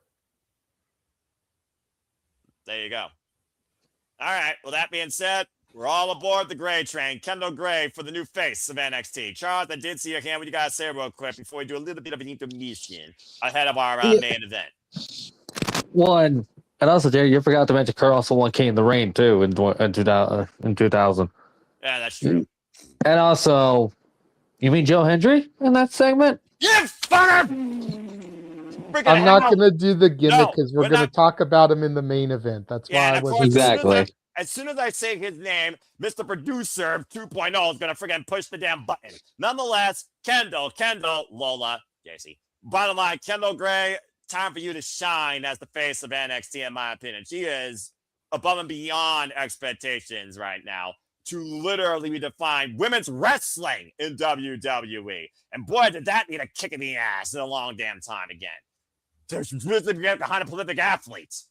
Kendal Gray for the win. All right. Well, we've had a lot of great fun talk and tomfoolery. But before we get to things, as you all know, April not only marks a resurrection, it also marks the hyper excitement in what is the most prolific time of the year for anybody, fan, worker, spectator, observer of the professional wrestling business. And that, of course, is WrestleMania week. So before we get to our main event, check out what the Simple Albert Studios is going to bring you live during that entire time too. Roll the clip. You dickhead. And now for a taste of things to come.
And truly here at the Simple Albert Studios with the most prolific, craziest, quantity, quality time of the professional wrestling calendar year. We truly love, embrace, celebrate, engage, pontificate, analyze, criticize, react, and watch along to all of the wrestling. And so much more to come forward. And as you saw, folks, yes, the Simple Albert Studios will be working nonstop all 7 days through that week, giving you as much wrestling coverage as possible. As JJ and Walter take many of the sites on live, me James, Jeff, and others will be here bringing you coverage in and out of the Super Reliable Studios. Stay tuned to the Superman's Brand WrestleMania week-long agenda at the end of this stream. I might die. It was nice knowing you all. My voice also as well. But that being said, again, as we get ready for that, yeah, I see your hand. What you got to say real quick? I just want to say real quick on the topic of the trailer and everything. I did discover that Triller has an option for $60. You get all those shows that are going to be at the Palms. Holy shit. So the Maple Leaf Pro, Stardom, like all those shows are going to be in a big bundle for like $60. There you go, folks. TMLL. Yes, the oldest promotion in the world, by the way. For those that don't know, 92 years that promotion I could have has sworn existed. that the National Wrestling Alliance was the oldest, but I don't dispute you. You're definitely more knowledgeable than I am. Well, I try, but hey, you know, it never hurts to be fact checked. But to my knowledge, I believe it is actually, because I think NWA come shortly after. Well, anyway, that's a whole different conversation for another day. That being said, folks, again, stay tuned for everything coming up here, WrestleMania week, exclusively courtesy of the Superman's Brand conjunction with the Super Lava Studios. Follow today at SR Studios 2024 for further coverage, updates, etc. But that being said, as we look to stand deliver that entire week-long festivity, and we want Kendal Gray to stand tall as NXT Women's Champion, let's go ahead and get right into now our main event for the NXT Championship. As we have not one, not two, not three, but look at this full hand. Fatal four-way action. It will be Tony D'Angelo, the original NXT build here, Soprano. Absolute Ricky Saints, Eagle. All Eagle, Ethan Page. And yep, you see him right there. That's 250 pounds of pure motivation. The answer to all life's questions. He is the face of JJ's NXT. He was the viral sensation last year that took the TNA World Championship to the Royal Rumble and WrestleMania. Some believe that they should have him take this title into WrestleMania again. Whether or not that happens, it really depends on your predictions. It depends on WWE believing it's that important. But we all know this man, and his name, of course, is Joe Hendry. And of course, we're going to... Man, he appears. I believe in Joe Hendry. Joe Hendry! Defending the NXT Championship. All right, so here we fucking go. Joe Hendry, of course, who won this title in a 7-man ladder match, of course, at the beginning of the year. And Ricky Saints, looking down from above in disgust, has already messed with this man when it comes to the value of him towards this title, saying he is nothing more but a walking meme. He is a walking marketing case. Almost sounds like Drew McIntyre and Cody Rhodes in the bygone life. We've even seen Ricky Saints and Joe Hendry go one-on-one for the NXT Championship. Ironically enough, that was the main event at Vengeance Day, where it looked like Ricky Saints formed some sort of alliance with Ethan Page to try and gain the title back, offering him a shot, but also reminding Ethan Page how good he is in becoming the greatest NXT North American champion for the second time. But Ethan Page also sees the potential to be the greatest two-time NXT champion of all time. That was weird. Technology, technical difficulties. I'll just keep speaking. Nonetheless, we, of course, saw Tony D'Angelo return to NXT with a vendetta, and he has fulfilled it after beating Dion Lennox and wiping out Dark State, leaving them in the dark, much like JJ's feed. And now we have this fatal four-way after some tag team cohesion with Myles, Borne, etc. Joe Hendry is prime target number one. The key thing here, though, is Joe Hendry, Ricky Saints, even Page, they all have one thing in common. They're outsiders. Tony D, he eats, sleeps, lives, and bleeds, and has been built through only NXT. Before Ava Raine was relieved of her duties, there's a reason why she wanted Tony D in the equation for the NXT Championship, because nobody probably bleeds more black and chrome in this field than freaking Tony D'Angelo. So let's go around the horn and see what you all think. And if you believe there will be a new absolute face or with ego of NXT. We're going to go around the horn here and kick things off, this time with the man that believed only one person to start with on this stream. And then we'll go last with the guy that represents this brand, even if he doesn't watch it weekly. Nick, it's your time to shine. Do you believe as much as you want me to believe in Joe Hendry holding on to the NXT Championship? Or are you going to surprise us once again with a whole different type of prediction? And do you have a new champion at the end of Stand Deliver to stand for NXT going forward? The floor is yours. The reason why I believe in Joe Hendry is because he is not an entrance merchant, and he will win the title. I rest my case, Your Honor. All right. Well, the court now recognizes Charles Schultz, who now steps up to the podium. Do you swear to predict the whole truth and nothing but the truth, so help you God? Well, that was simple, straight to the point. And I thought I'd be the simple person to say something tonight. If you know, you know. I know I know. I've seen the intro. I know. I think we all know to a degree, but nonetheless, that's why we're predicting NXT. Right, I can't stop laughing. I can't stop laughing. This is great. If I'm not dying of laughter. Yeah, you broke it. Are you going to be able to predict? What the fuck? Nick broke at me, folks. There you go. First time for everything on this show. Mark the time, despite everything else that has happened, it was Nick Ferrantes that instigated chaos and broke Avatar and Charles Schultz. Go yes, he did. But now, I'm going with Tony D'Angelo to win the title. What? Yes, I am. Huh. I expect Tony D'Angelo to get the title. He's been down in NXT for this long. He's won the NXT tag titles, North American title. It's only fair he gets the NXT title at some point, and it's going to be a Stand Deliver. Then that's a fair case. I mean, it was one point at Stand Deliver. He did challenge, or was it No Mercy? They almost seem like they blur the lines. I mean, look at the freaking graphics. He did challenge the Mad Dragon, Ilya Dragunov, for the NXT championship. So I can definitely respect that take. And yes, it was Stand Deliver. It was 2 years ago. All right. Well, that being said, 2 names of the 4 so far. And now we crisscross to me. You really think I'm going to bet against the man that I believed in before he was fully signed to NXT, and they turned his gimmick kind of into a overkill meme? Gee, WWE overkilling something. Ain't that shocking? Not really.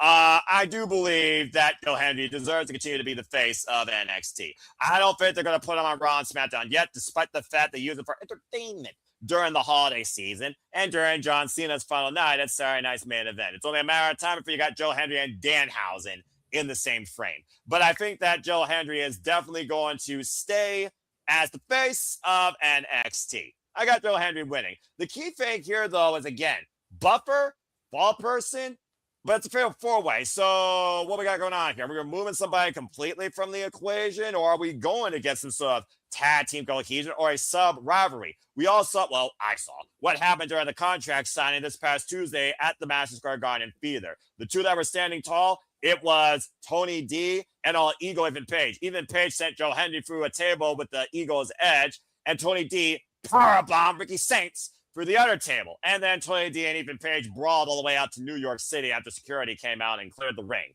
So regardless, keep that in mind here. And we all know how Ricky Saints has been, in the friendship of One American Nightmare, Cody Rhodes. Just saying, that might be an absolute call-up coming up here pretty soon.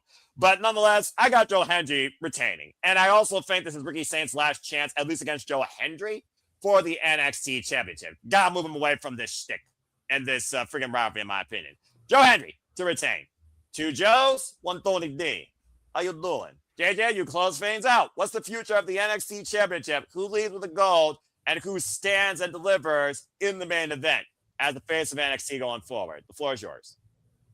Well, you said something in that little diatribe of yours that I found interesting.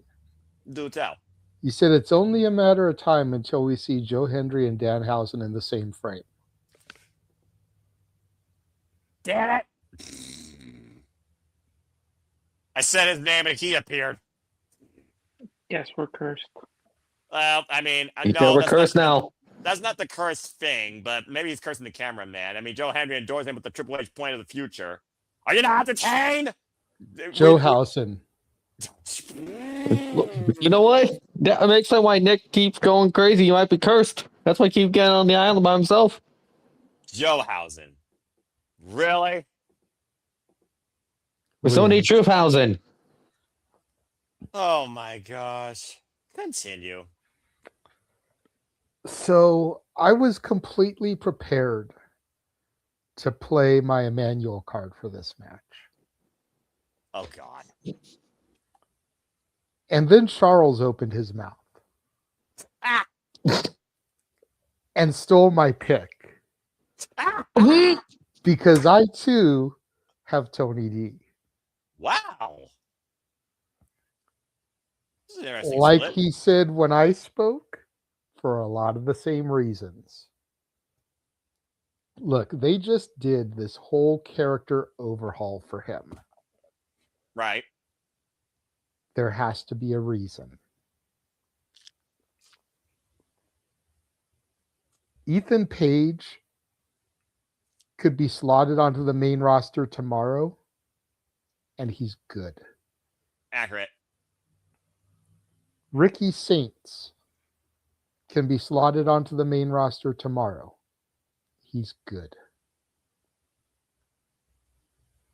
Joe Hendry could have been slotted into the main roster as soon as he debuted. You were thinking he was. But he did time in NXT. It still is. I think Saturday's his swan song. I think Joe Hendry goes to the main roster. We've already had Ethan Page as champion. I think we get Tony D as champion. Completes his triple threat. Gives him a solid run as champion with this new and improved evolution to his gimmick. And then maybe come next year, Tony D moves up to the main roster. Very much in the same way that they did Trick Williams. Very much in the same way they did Braun Breaker. We know you can do this. Now let's see if you can do this before we get you up there. It's ironic you say Javon Evans because last year's main event stand delivered was Javon Evans, Oba Femi, and Trick Williams. And they all got pushed to the main roster this year in January. And all three of them are involved at this year's WrestleMania. Mm-hmm. But nonetheless, you got Tony D finally achieving the dream of the NXT Championship. I do. And while I don't think we'll get a D'Angelo family reunion, Highly unlikely. because we need to keep Stacks doing what he's doing with Ariana and the Birthright. But what's Rizzo been up to lately? I could see Rizzo possibly realigning with Tony D. Just valet wrestler, not D'Angelo family, but she ain't been doing fuck all since the family broke up. I think she was injured, but depending on where she is in her rehab, I could still see her making appearances, even if not getting physical. Okay, that's a fair Stand show. and Deliver would be a great place to kind of reintroduce her. I mean, again, Stand and Deliver, it's literally the end of the line for many storylines, as the NXT after WrestleMania is supposed to be the reset. And here we are, fast forwarding the clock a little bit in your NXT, not even being part of WrestleMania week festivities. Your reset literally happens the coming Tuesday. Here, it's Stand and Deliver. You either stand out or you literally get shut the fuck out. So this main event pretty much literally proves that, because the last calendar year, to my point, these 4 men have literally spearheaded NXT as the front force of it. So that makes a lot of sense. And you do bring up a lot of great points. It does feel like Ethan, Hendry, and Ricky all have a way forward to the main roster. Tony D, he doesn't. And you're right. Tony D, he came back with a reason. He came back for a purpose. And he literally is the only one in this match that is this generation's NXT original. So it does feel like it makes perfect sense for him to finally get that moment at NXT's grandest stage. But I don't know. Something about this just feels like, to me, they still want to put Joe Hendry down there in NXT. Because you think about, again, the main roster. What's the biggest problem? There's only so many spots that are at the top versus being mid-card, and versus where you're relegated to importance, or you're relegated to, I'm just going to throw you in here because. And I know Joe Hendry has the market value, the entertainment value. So I do think he's the safest in that. But Ricky Saints even pairs a whole different can of worms and a whole different type of campaign to think about. That's also another reason why I look at right now, these 4, and also your NXT did lose 3 of the most prolific names from the last calendar year. They have to have something at that top echelon. So if any of those men leave, that's a big freaking spot to fill that no one in NXT right now is ready for, in my opinion. So I do think that this continues on, but I do think a fatal 4-way removes at least one of these men challengers from the equation. And also, Joe Hendry and Tony D, then they're face sure one-on-one. It still could happen. I do think Tony D deserves to be a future NXT champion. I'll give you that. Hell, he beat the Ruler. He's the guy that stopped the Ruler's undefeated run, folks, when he won the NXT North American Championship. Put that in perspective.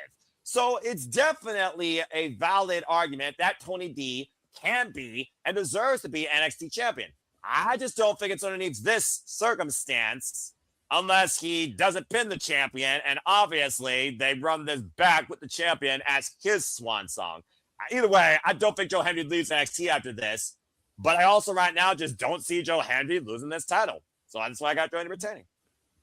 And that's fair. That's fair. But I mean,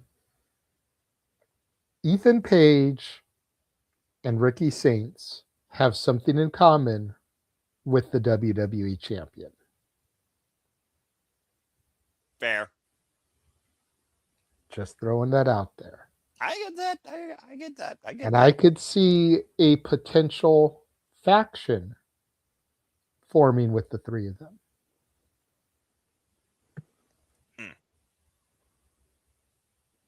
Well, they've had a faction last this long, I guess, but nonetheless, about time it finally dies. Maybe more than one.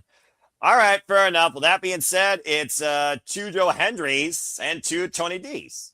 Quite interesting. All right, Charles, I did see your hand. What you got to say real quick? One, before I get to James' point, there at least now Nick is not on the island on his own. I thought I was gonna be all on my own until I stole JJ's point, which I didn't even realize. But hey, it worked out. But I totally had the manual card graphic loaded. I was going to bring it up on screen. Well, I only didn't have spot. it in the green room because I didn't want Noah to see it ahead of time. Well, smart man. But the second point, brilliant. A faction idea with Cody Rhodes and Ricky Saints and even Cody's own legacy. Just saying. I mean, I guess we're supposed to know who's on the phone. SmackDown, I guess. So, I mean, it's not too far-fetched. We probably won't find out who was on the phone until WrestleMania. Oh, you kidding me? Of course, duh. You're fucking kidding me? WWE loves to freaking troll the fans, the freaking red herring. No way in hell. And right. I think that ought to be a WrestleMania bonus question.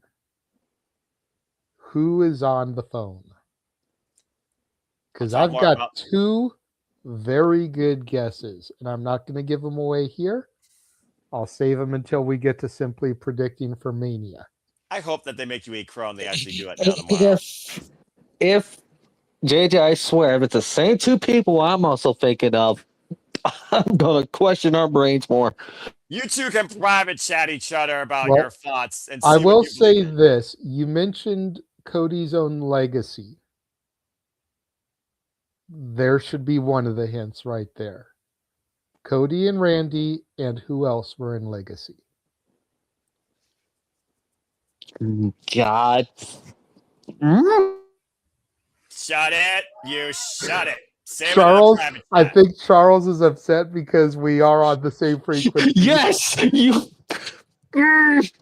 Damn it, Yeah. JD. I'll say it once. I'll say it again. These two share a brain sometimes, and it's very scary in my opinion. But they also share predictions too, and that's Look, it for we're the not predictions. Jackson and Abel from The Outbreak. No, you're not. Damn it. Damn it. Two Anyway, bodies, one shared brain. well, two birds, one stone. The brawling birds, and they don't give a fuck, and I love Two that. girls, one cup. What? Damn it. No. Go to plugs. Go to plugs now. Go to plugs now. Two girls, one smut.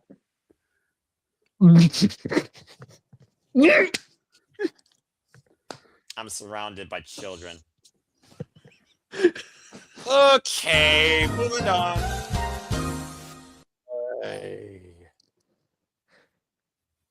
All right, back here to our regularly scheduled programming, as I am the only man here in the Level Studios. Then, now, never, Lord, never may I be corrupted. Folks, what are your predictions when it comes to Stand Deliver? Who stands tall? Who leaves? Is it anyone's swan song? Do you have new champions? Does Kendal Gray rise to the occasion? Do you believe there's a new NXT Men's World Champion? Let us know your predictions in the chat and the comments down below as we get ready to conclude this. Again, I thank all of you. Let's go around the horn and bid everybody a fine adieu and chill and plug and then get some sleep too. And thank you all again for tuning in as always. Please continue to follow, like, share, subscribe, tell a friend, and if nothing else, follow this tagline to know what else is going on within our community. Let's go ahead and get the fuck out of here sooner rather than later. Nick, thank you so much for joining NXT Simply Predicting. I look forward to you joining more of these for other companies. And of course, next week, we will see who forges a dynasty as we talk about legacy when we simply predict AEW Dynasty. At this point, it will be same time, folks, so stay tuned. But go ahead and tell where the people can find you. You can find me on the @ down below. But yeah, we have Simply Predicting next week. We did some really cool things today. You should check out. Let me talk about that, Nick. No, yeah. My @ is down below. Follow, because it's fun. There you go. Do it. Do it. Just do it. Do it. Just do it. do now. it. Do it. Do it. Do it. Get into your ambition to follow us. Do it. All right. Thank you very much, Couldn't Nick. do Did that that mind right. trick. Yeah, the team couldn't say it better than we wanted to. All right. Thank you very much, Nick. Charles, always a pleasure, man. Appreciate your voice. Appreciate you bringing the entertainment and also engaging in the madness and not adding to it. Go ahead. And no, don't believe in that. But go ahead and tell people can find you. Follow me on at the X under 2 Crown, but also believe in JCO. Never. All right. Thank you very much for that. Thank you. I did not add that. What the fuck? I'm going to remove that after this is done. Thank you. This is what happens when there's more than one producer on the screen. He's freaking fighting for power. He's freaking. Never mind. I'm gonna go to a different realm there in a moment. That being said, JJ, always a pleasure. There's so much coming up in the next 2 weeks alone that we only can pray April 21st comes sooner rather than later. But go ahead and tell where the people can find you and promote your channel and your stuff too. Well, you can find me on Instagram at the Renegade JJ Williams, YouTube Casa D18 Studios, X Casa D18 Studio, no S at the end. Like Charles said, support Chase University. Never. Look at all the graduates and alumni there. I mean, Tyler Bates. You've got Riley Osborne, Duke Hudson, Thea Hale. You've got Ridge Holland, you've got Bodie Hayward, Jacy Jayne, Chucky, yours truly. Make sure you support the accredited university that is Chase University. The only accreditation that's associated with wrestling is Peraza and Picture. Long may she fucking reign and go to some New Hampshire University. You actually will achieve something. Continue. As Noah said, make sure you follow the Simply Reliable Studios on X at SR Studios 2024. That is where you will find all of our huge announcements. That's where we have been streaming some of our watch-alongs. That's where we have lately been streaming Saturday Shenanigans as well as our respective YouTube channels. That is where some of you are watching Simply Predicting right now. So thank you to those of you that are watching us on the X. Thank y'all so much. But yeah, we've had a lot of stuff these last couple of months. Go back in the archives. Check out all of our interviews. The Princess of Perfection, Rachel Leigh. Go check out our YouTube channel. You just added another match too. The Poder Mania champion, Brittany Blake. Cosplayer, lawyer, wrestler. Blue Pants herself, Leva Bates. Everyone's favorite nerd, geek, con, cosplayer, and of course, attendee and video game streamer and wrestler. The current reigning and defending Ladies Night Out champion, Jasmine Allure, Miss Top Tier herself. She's top tier indeed for a reason. The Poder Mania ring announcer and former manager, Heather Lynn. And appears to be proud, and it's official. The conduit of karma and the good witch herself, Kaya McKenna. Hockey advocate as well as a mental health advocate. Looks for sunshine and positivity always in her life. God bless her. La Leona, the first El Salvadorian wrestler to wrestle in Arena, Mexico. Wild child lives on the wild side, appreciating life, what nature brings, and living in the moment. And challenging Jasmine Allure for the championship. All those interviews are also on Spotify. Look us up, look up Saturday Shenanigans on Spotify. You will find all those interviews, as well as our interview with Kelly Bistis from Ladies Night Out and Title Match Network. Yep. You've been saying little blurbs after all of them, so I was pausing there for you to say something. Well, I was gonna, promote Title Match Network and my fame, but I'll go ahead and say right now because he literally is the brainchild behind it. Again, folks, you saw it right there, and you also saw it during our WrestleMania trailer. As we will be covering Ladies Night Out 16. If you want to follow along with the show like us, become a member today at Title Match Network. There'll be a link to that service and the membership page in the description down below. Thank you again, Talia, for your time. And again, if you truly want to support and be an advocate of women's wrestling, follow, subscribe, and watch along on the most prolific platform offering you the most in all things women's wrestling, Title Match Network. But that isn't where it ends. Earlier this evening, we had the murder surgeon, Dr. Redacted, on for 2 hours. Jesus. Talking all things from professional wrestling, death matches, Disney, Muppets, Magic the Gathering, theme parks, you name it. We covered the spectrum, pun intended, as James and Ryan joined us for the interview. All things that go on in the life of the murder surgeon. So check that interview out. This Saturday, barring anything unforeseen, and I'm going to continue to stress it like that because I still have not received confirmation. Cars are yet to change. But we will be having everybody's BFF, Izzy Moreno, on the show, pending anything, crazy happening. All the best to everyone's favorite BFF. On Tuesday, we will have the emo queen, Brooke Havoc, on for a special interview. A week from tonight, we will have the gold standard, Jocelyn Navarro, on for an interview in a makeup session from the interview that she unfortunately had to cancel the last time. All those interviews will be up on Spotify as well once they are done and in the can.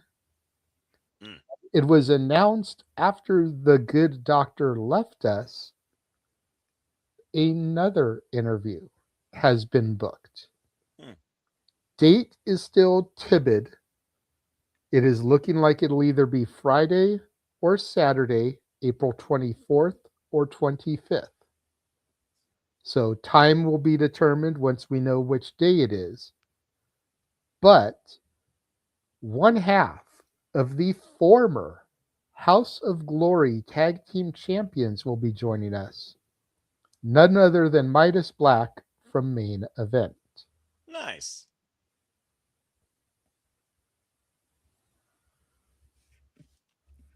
All right.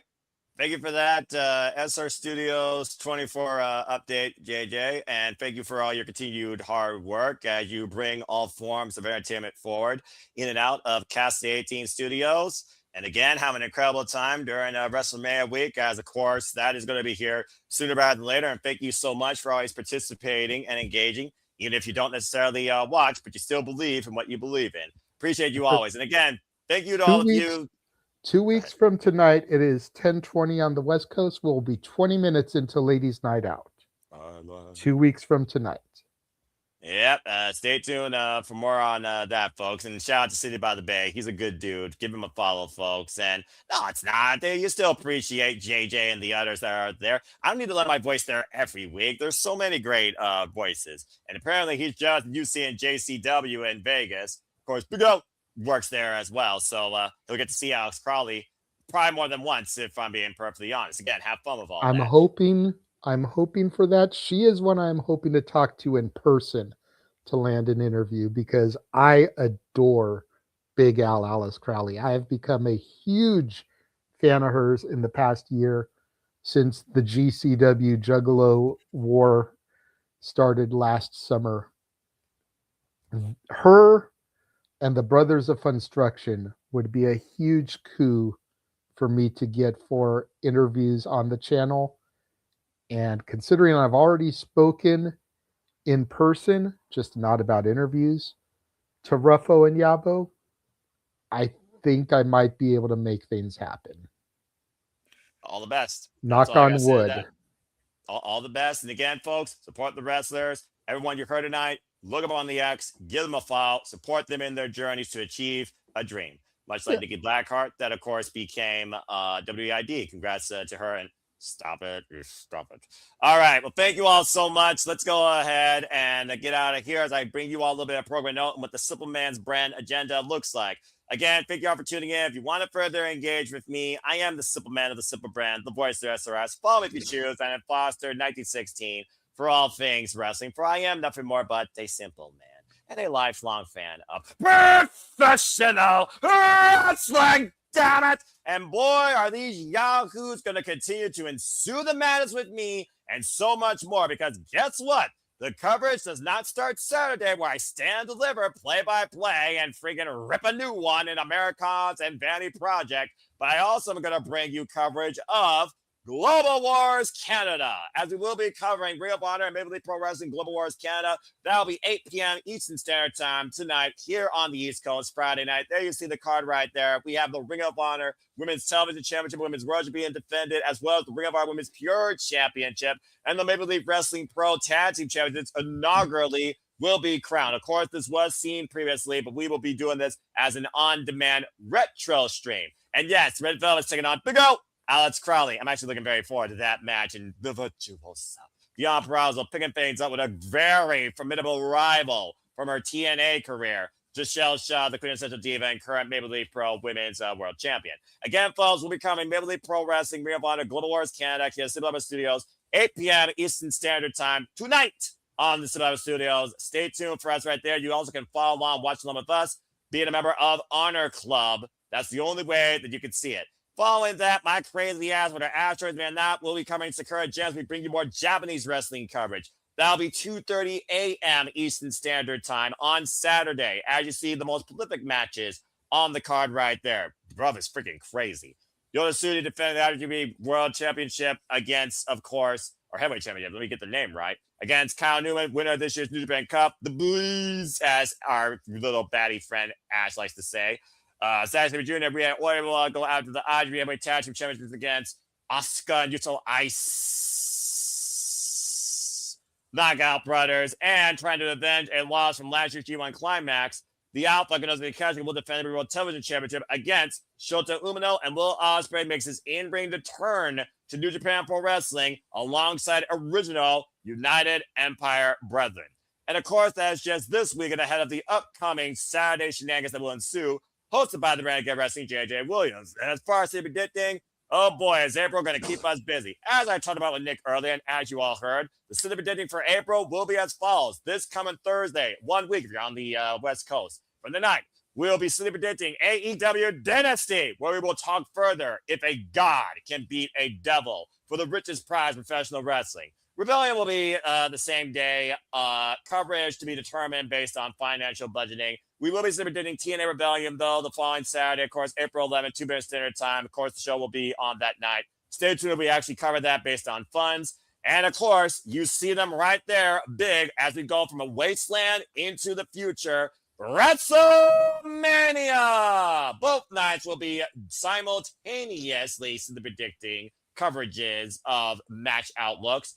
Back-to-back nights. The Monday of that week will be WrestleMania Saturday, and the Tuesday of that week will be WrestleMania Sunday. And of course, that kicks off the Simple Man's, God help me, WrestleMania week-long agenda. There you see everything that I will be involved in covering live and doing.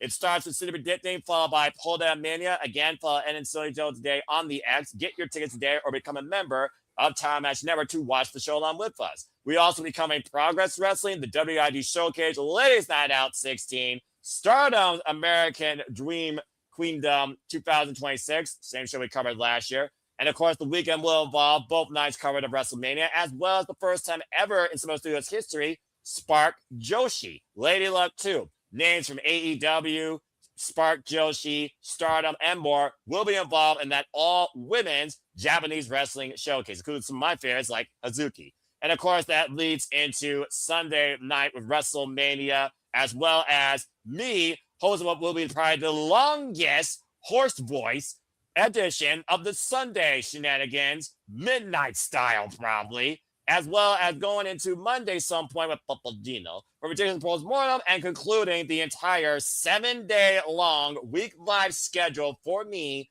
with the Raw after WrestleMania. Lord fucking help me. And of course, I do wanna just throw the graphic back up there. The Spark Joshi Pro is pending finding the website that is airing it. yeah, Because as of right now, I still don't know if it'll be on Triller, Title Match Network, or somewhere else. So that is still a question mark, but everything else is accurate. Yeah, fair enough. Again, they might change things. Again, cards have to change. But yeah, folks, from the Monday to the following Monday, I am non-stop live each fucking day and night. What the fuck am I thinking? And of course, you see it right there, politically Wednesday evening. It is truly the start of the entire WrestleMania week festivities.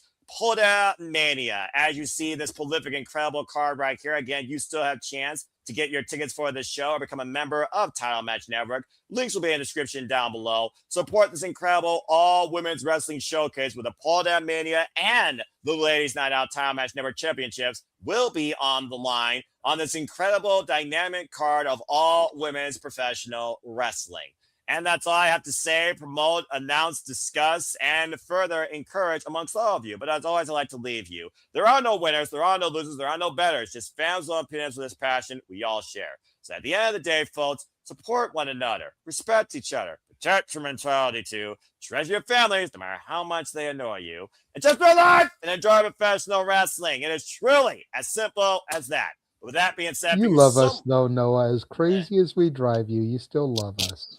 Love is a hard Exactly. word You sometimes. take a nap before you do these because you know you're going to need your rest for the zany craziness, and then you pop a couple of ibuprofen afterwards and go memes again. This is 110% accurate. Love is a strong, long word, despite being only 4 letters. Sometimes a lot harder to say versus produce. But actions speak louder than words. They're the reason why I'm still here with you, yahoos. God bless you. And God bless all of you for tuning in and continue to follow along with us. Again, here are the other friends in Sumo Studios that I encourage you to follow as well. Follow the Rage of Wrestling Walter Cruz, as Tiffany Nueves told you to. You see it right there at X Wild Cruz, but the brainchild, the Rage of Wrestling on YouTube. Become a member of that Madman's Army today. And speaking of being mad, why not be mighty? Follow our Mighty Morphin Pink Power Ranger, Datila, at Rangers of Wrestling. They you see in the social medias via Twix, YouTube, and the X. You heard her name earlier. She is my Senior Pro Wrestling aficionado friend, Follow Bad for Wrestling at Shadow Bad Ash. And again, follow her channel, subscribe, grow her numbers. Don't be a dickhead. Freaking Ash. And again, you heard Cascading Studios, you heard me, you heard Nick, you heard Charles. You know us all by now. And again, it's not about me, it's about wrestling. But clearly, YouTube is a catalyst of a platform to encourage us to just enjoy life for professional wrestling. At the end of the day, follow me on YouTube. Only follow me on X if you want to be part of Predictions League or want a positive hello or proof in your life or an outlook on AEW, because that's probably the only other thing I do on X, because AEW is freaking awesome for me as a fan. And so is Japanese wrestling. And so is all of you. So again, thank you all so much for tuning in. Please subscribe, comment, and tell a friend. Hit the bell as it goes live on demand on any of the YouTube channels here or the X here at the Simply Reliable Studios family. And hit the subscribe button, because I assure you, as JJ so eloquently put it, the content, the creativity, the madness that I moderate or participate in, sometimes on an actual deadline, except here when I literally host this far away, close to 175 episodes, I think, is not going to let up as long as there's oxygen in our lungs, and the passion will continue to pursue, as long as you all continue to allow it and encourage it. And with that being said, I thank all of you. So again, in Can I Make It Fast, I bid you all a fine adieu. And again, we cover specials, not TV. Maybe the vision, a real vision of the Simply Reliable Studios next year could be week by week coverage of some wrestling company, but you're not getting that this year. We're not that damn crazy yet. Don't get ideas. But thank you all so much for JJ, for everyone in the chat, including my friend City by the Bay. And thank you again to all those that did engage, whether you had inquiries or you gave your own predictions. Grant Atkinson, Sean Garner, War Hero 99, you stalkers and sleepers, of course, that may not chat or maybe introverted like me and may be afraid to express yourself, but don't be. Be honest, be fair, be kind, be better. And again, whether you celebrate Easter or whether you have a different celebration in our wrestling this weekend, I hope that you all just make the most you can with each and every day, as time is never truly forever and tomorrow's never guaranteed. For everybody here at the panel, I'm Noel Foster, thanking all of you once more and reminding you to make a positive impact in life and have a good night. And thank you for tuning in to another crazy edition of Silly Predicting as we stand and deliver with NXT this Saturday ahead of the WrestleMania week-long festivities. Have a good night, folks, and we'll see you next time here at the Simply Reliable Studios. Take care. And I'm immediately hitting the button before someone does the stupid Believe in Chase University. Never. Believe. Oh, by the way, shout out to Emmanuel, United Games and Movies, and the Mingus as well. Emmanuel and Arlene, appreciate you both always. As Arlene gets a real education, not a false one from an accredited university that died a long time ago, despite the fact it's got new students in summer's purgatory. Anyway, thanks, folks. Nope, you're not saying anything else. I'm hitting the button. Have a good night, folks. Believe in Joe Hendry. Fucker! He appears. I believe in Joe Hendry. One of these Or be days. cursed. What? Shut the fuck up! One of these days, I'm gonna beat you to the fucking button. I swear on everything that's pure in my soul. Still. Have a good night, folks. We'll see you for Stand Deliver. Take care.